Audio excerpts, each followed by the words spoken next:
It's been a change for me personally, which is an easy way for me to talk about how I can see and feel it for myself, the change that we're talking about. I'm so proud of the work that we're doing here in Muhlenberg County for our students. We are surrounded by a team of people who understand that our students come to school not only to learn academics, but to also to gather the skills that they need in their emotional and their behavior needs. In a lot of what I do, I come to schools when there are issues. And I find now, compared to 4 or 5 years ago, as we talk openly about what the root causes are for some of our disciplinary issues, that we are understanding as adults and school leaders that there are a myriad of emotional issues that kids are bringing to us that we are sometimes triggering, that we are sometimes escalating, and at other times we realize we just need to handle whatever is going on with this little person today. Well, education has changed in the 27 years that I've been an educator, and we no longer just focus on our content.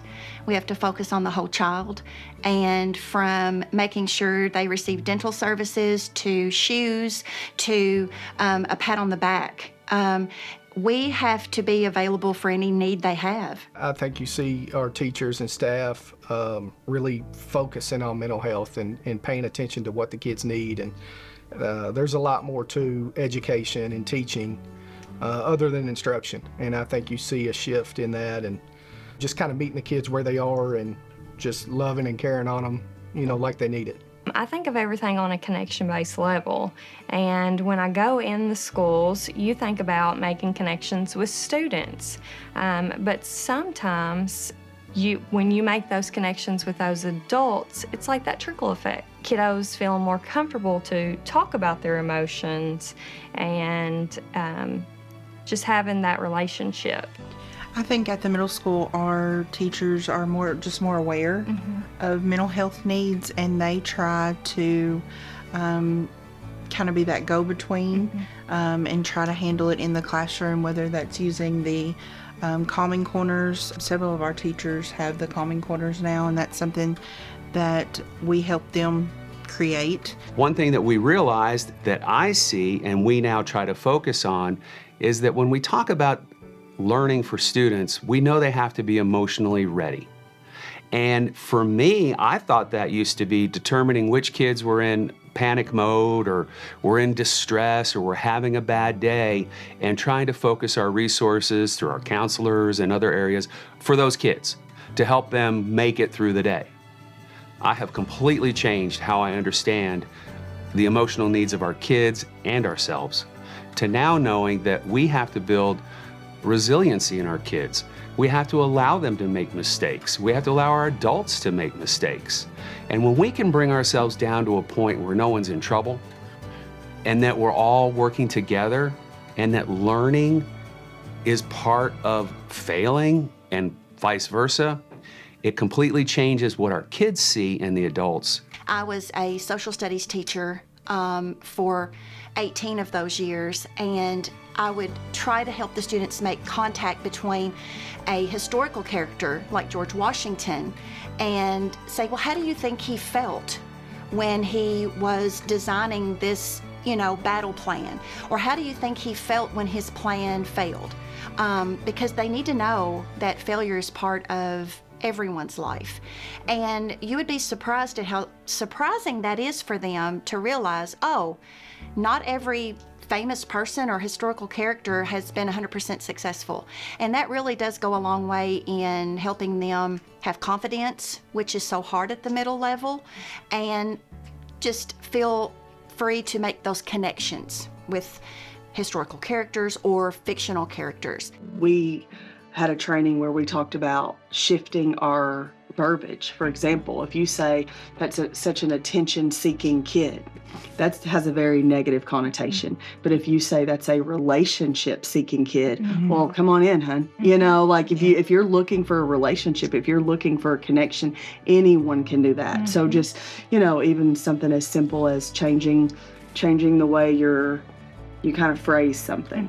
In my own professional life, from a top-down administrator who was focused on student achievement and test scores to a leader who tries to work from the center and really works to build teams and understands that we are much more powerful in trying to reach student needs when we're working together, even though that's not as easy as it is to just tell people what you think they need to do. We actually have contracts with both Mountain Comprehensive Care Center and Pennyroyal Mental Health Center, and they have clinicians that come into our schools.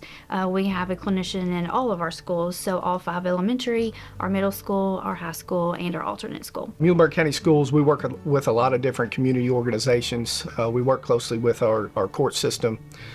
We have what's called the Truancy Diversion Program, and that's a program that's put in place to work with students and families to try to bridge the gap between coming to school and truancy and chronic absenteeism.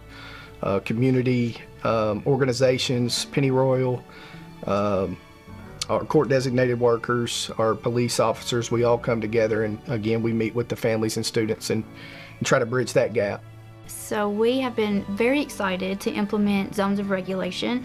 That is a primary initiative in our elementary schools, and that generated from a training that several of our staff members went to. It allows a student to be able to identify an emotion, to kind of categorize it, and be able to communicate that with their teacher. So I think from a school counselor approach, we've had to empower our teachers, our staff, to feel comfortable in checking on students and looking at their mental health, because we do so many things during the day that we need that, so we have those check-ins. It kind of gives us an idea of where the students are when they arrive to school. They're going to greet us, and usually the ones that need a hug, we're going to know right then or there like what they need for the day.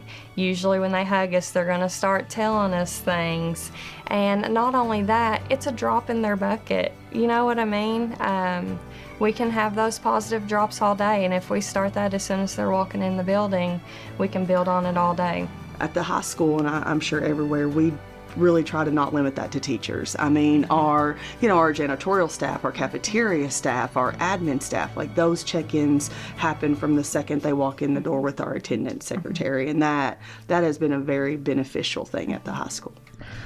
We have the calming corner, so they're learning regulation skills within the classroom, and obviously are still going to see us, but that way it's kind of an avenue to try that before they move to the next step. Our SROs are more than a deterrent. They're more than a police car parked out front, although that is a very important part of what they do. They are role models in our schools. They are shoulders that are there when our adults and our kids need to come and talk to somebody. And they're constantly looking out for our safety. And whether or not we realize it, that is so important for all of us in order to be able to be settled in what we do, in order to be ready to learn and be ready to teach and be ready to respond to students and parents who are upset or whatever may come our way during a normal school day, working with the general public. That's part of it. But there are times when we do need an SRO to not only help our parents or someone else who may be very upset, but they help us too.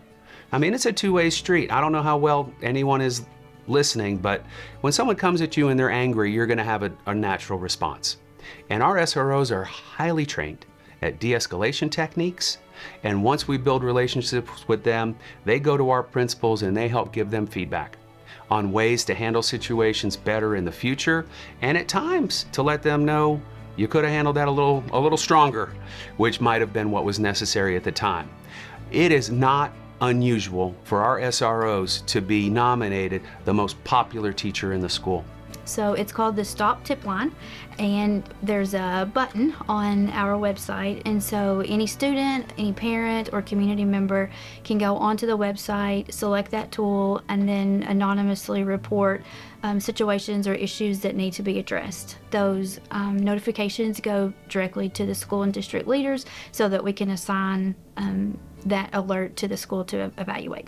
So we did join forces with our local law enforcement to implement the Handle with Care program, and that is a text alert system where if one of our students are engaged or they're around or see any type of traumatic event within the past 24 hours, then our local law enforcement will send an alert to our district and school leaders.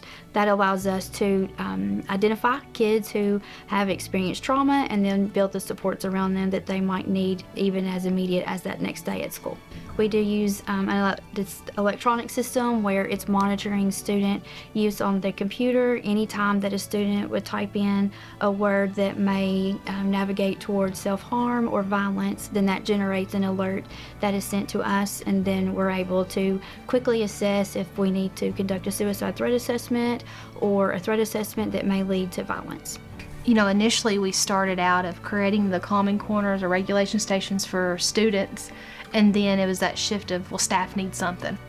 And so we've tried to, you know, adjust that to what do they need, whether it be their own space or just something throughout the day, like recognitions, which I know y'all do that a lot at the middle school, or just little things to build that relationship, but also opening that door of communication of, you know, all staff are there for each other, just like we are for the students. We had a staff recognition yesterday, and the students actually nominate the staff, and it's all staff, and it was based on relationship. How one of the teachers, the nomination was based on that relationship she has with the student and how she feels safe in her classroom and cared for.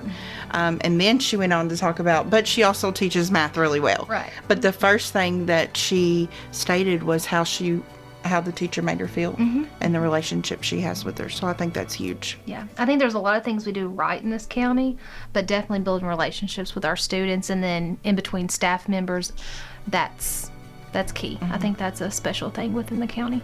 It has changed dramatically, and there are still tough days, don't get me wrong, but we are moving towards a different approach where we understand that if we can try to help figure out what is causing some of the triggers or things that are making kids have these kinds of behavior issues, and then help them understand those and help them build strategies and skills, and then reflect on the fact that they are becoming better at areas they want to work on, even if they aren't sure what those are.